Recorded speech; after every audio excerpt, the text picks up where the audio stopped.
Good morning mga ka-sisters. Ayan, katatapos lang ng bagyo dito sa amin na nung isang araw o halos isang linggo na todo ulan at talagang napakalakas yung dagat ay ngayon naman ay biglang kumalma. At nagdesisyon kami na kami nga ay maglalambat kasama si Eric at si Milen ang ating videographer.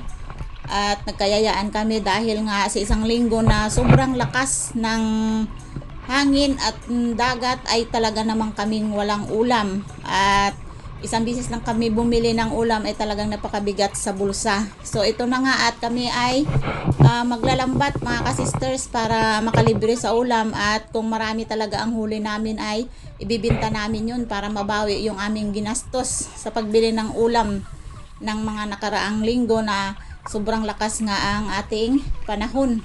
At ito na nga ay naghulog na kami. At medyo malakas pa rin ang alon dahil yung sa bugso siguro ng bagyo na nakaraan ay talaga naman ayan mapapansin nyo talagang malakas yung dapyo ng dagat dyan sa mga batuhan. Matapos ngang maihulog yung unang hulog namin ng lambat ay ito na nga, nag-ingay na ako. Ang tawag dyan ay yung pagtitimbog. Tapos na mga kapatid. Kailangang mag-ingay para yung isda ay tumakbo doon sa lambat. At si Milen ay dahil nahihilo ay iniwan muna namin saglit para lang makapahinga yung kanyang pakiramdam na nasusuka. So ito nga at binatak ko na o kinuha ko na yung lambat at may ilan-ilang pirasong nahuli at ako na rin ang kumuha dahil habang nagsasagwan si Eric papunta doon sa another spot ay ito ay maghulog kami ng pangalawang hulog at yan ang mga huli sa pangalawang hulog yung samaral. Mabuti na't may naawa sa amin na may samaral din na nakuha kami. Mag-video si Mother nakakatawa. Ang hirap i-edit. Yan. So, may samaran na naman. Yes. Wow! Parang sunod-sunod na ngayong samaran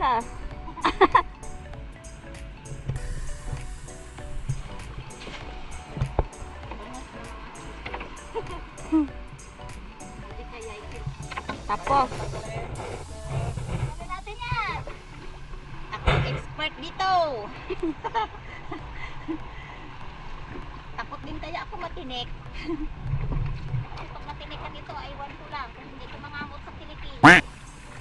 Pag pinulutan mo ang iyong bianan.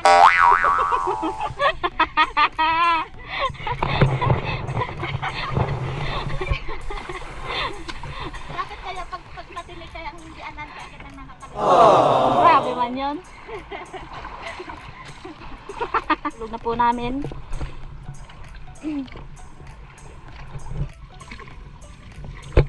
Dito na kami sa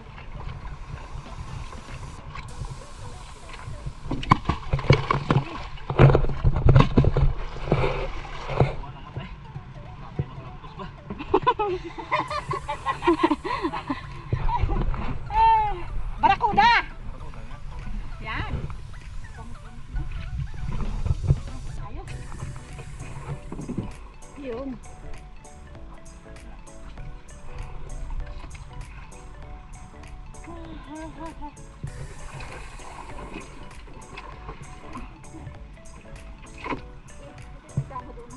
Hindi pala isda.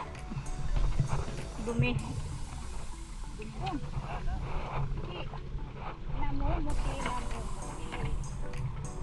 Anong isda? Ay, kanuting. Kanuting pa rin.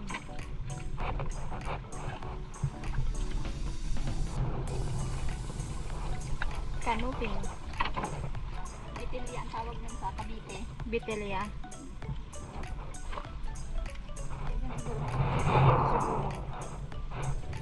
Ano nga na rin?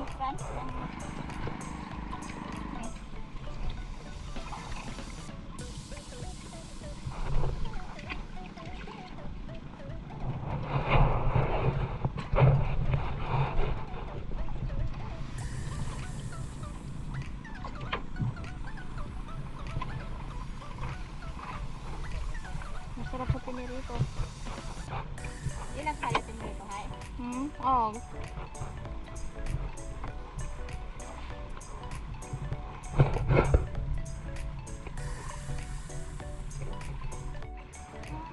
Dito na kami sa tabi.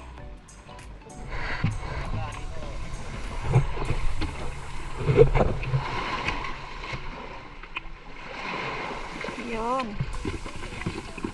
Yan na po lahat. Yan.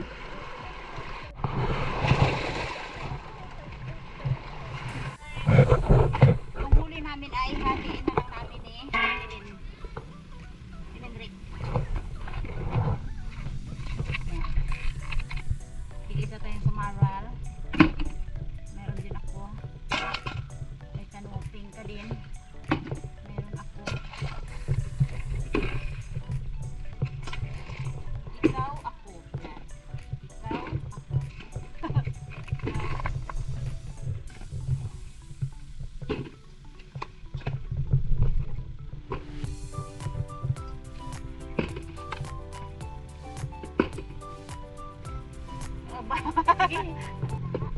Ito kay Ate Mary.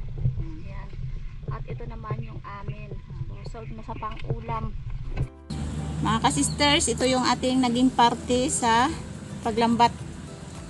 Bali, ang iba nito ay binigay ko na kay Jean kasi wala din silang ulam.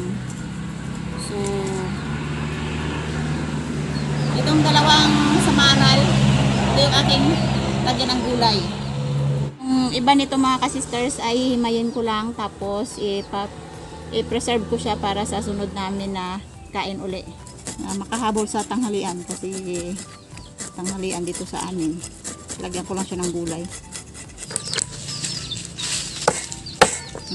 Dahil si nanay ay papauwi na. Yan, mabutan niya itong ulam. Pero pag matagal siya, sa hapon pa siya makakarating. Uwi na naman si Mother. Isang linggo lang siya doon sa Ilaka Brother Ed. Dito na naman si nanay magtagal sa amin.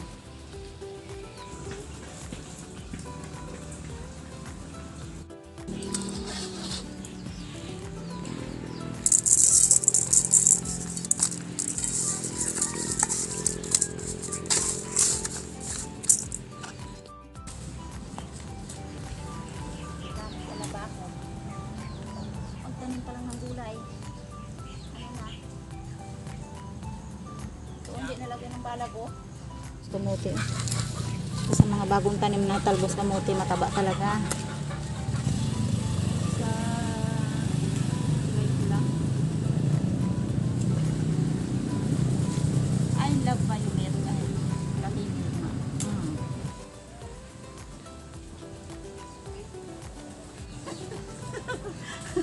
Oh, Diyos ko Lord.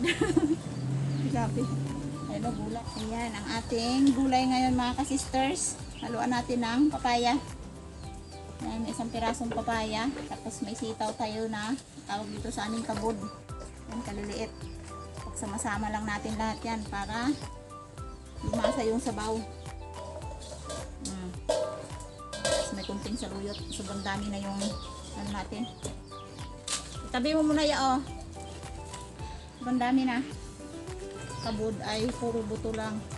Puro seeds lang ang nakuha dyan. Kasi yung seeds, pag kinain mo, para siyang malinam na masarap sa gulay. Kainit sa dagat.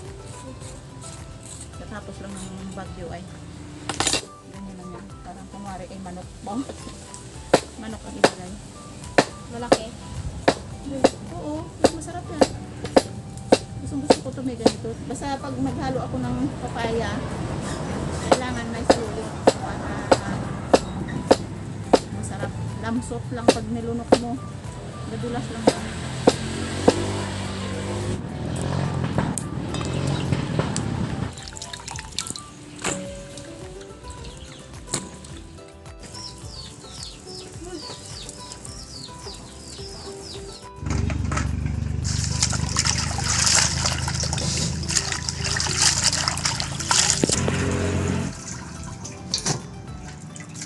Half cook pa lang yung papaya at sitaw. Ilagay na natin yung ating isda. Sa maral ang isda natin ngayon. Takpan naman natin hanggang sa maluto ulit. Ilagay natin ang saluyot at talbos ng kamote. Ayan mga ka-sisters, may nakalimutan tayo na ingredient. Yung pa naman ang nagpapasarap dito. Yung kamatis at saka sibuyas talagang nakalimutan ko dahil sa pagod at sobrang init na pinagdaanan namin dun sa paglalambat. Para kasi akong nahihilo mga ka-sisters.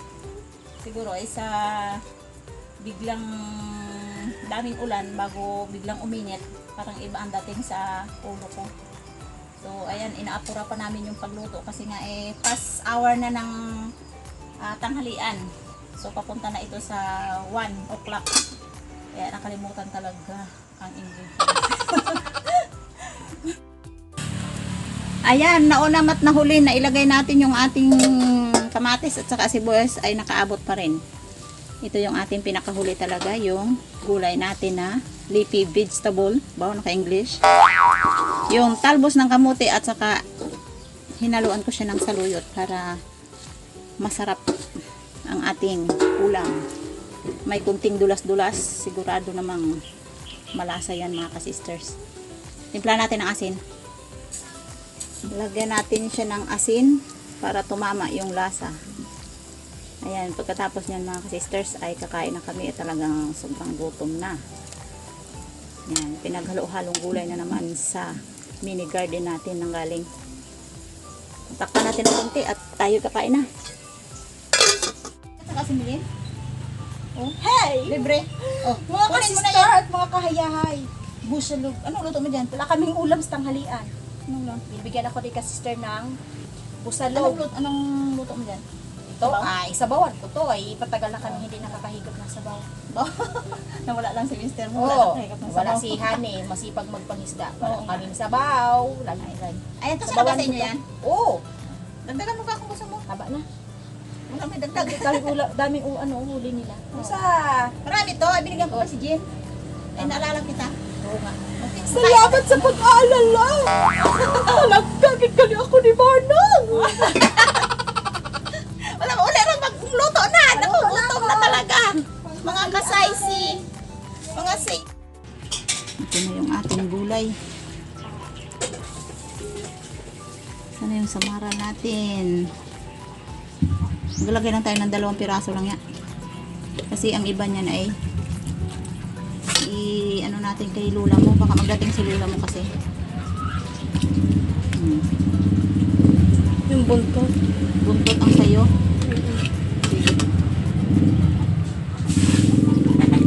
Yan. Kasabaw. Ayos na. Solve na ang problema natin dito. Hindi na nakalimutan na si Boyos at kamatis ay hirap talaga pag gutom ka na. Absent-minded ang tawag yan.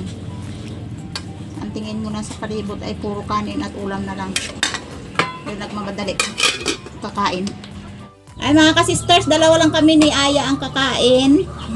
Ayan, so fast 12 na. Parang 1 na yata ito ang oras. Dahil ang iba ay nakakain na. Hinihintay ko si hinihintay ko si nanay na dumating kasi nga si nanay ay on the way pa lang. Nagbiyahe papunta dito.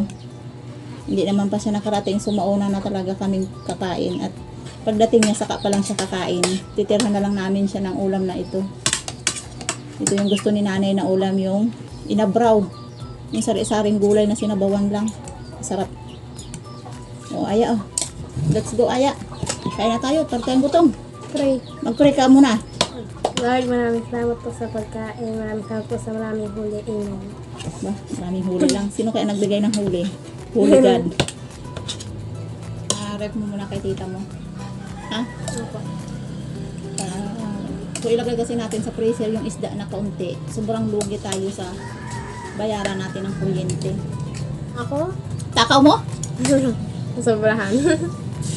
Hindi mo lang shout out mama sa fried chicken at saka ice cream. Nagkandabulong na ako niya. Hindi na ako nakasalita. So sobrang takaw ni Aya talagang hindi nakalimutan na talaga ni Aya ang mama niya. Pagkain pa lang yun yan, nakalimutan mo na ang mama mo. Grabe kasing gutom. Nang Lalo kung matagal. magka-boyfriend ka na ya. Oo, grabe ka naman. Habang buhay mo nang makalimutan ang mama mo pag may boyfriend ka na. Kasi doon na ba nakapokus yung isip at saka puso. Ano ba? Hindi naman, kaya ko naman siguro mag-ano. Siguro. Siguraduhin mo kung kaya balance. Ayan mga ka-sisters. Sign off muna tayo at ayan, maraming salamat sa inyo. Hindi namin Bye-bye. kayang ubusin ng saglit lang yung aming kinakain kasi mainit.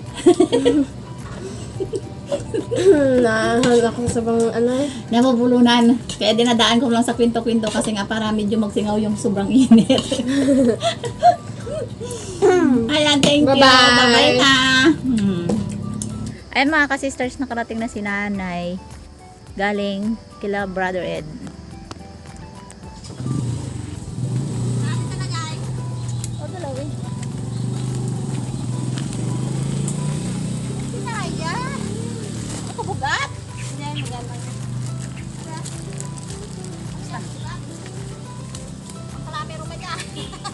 Dito lang muna ni.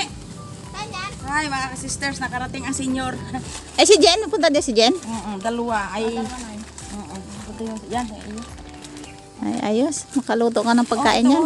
Pabaon ko. Pabaon ni Ed sa akin ay bigay ko na lang kay Eric. Ano yan? Orange. Ah, Maganda daw ang orange sa ano, sa mga may tangkaso, mga vitamin C. Yun. Yun, kain mo kay Eric. Thank you. Oh, ito ba gani? Ginala ko yung halaman ko. Muntik lang namatay. Ani, hindi ka naman halaman. Oo. Yan. Dili-dili yan. Pag lumaki ito, ano mo? Ganda yan, ganda. Oo. Ganda. Gabi-gabi. Ah. Sige, basta ka na lang. Thank you. Ayan, okay na? Sino si Jen? Oo, si Jen.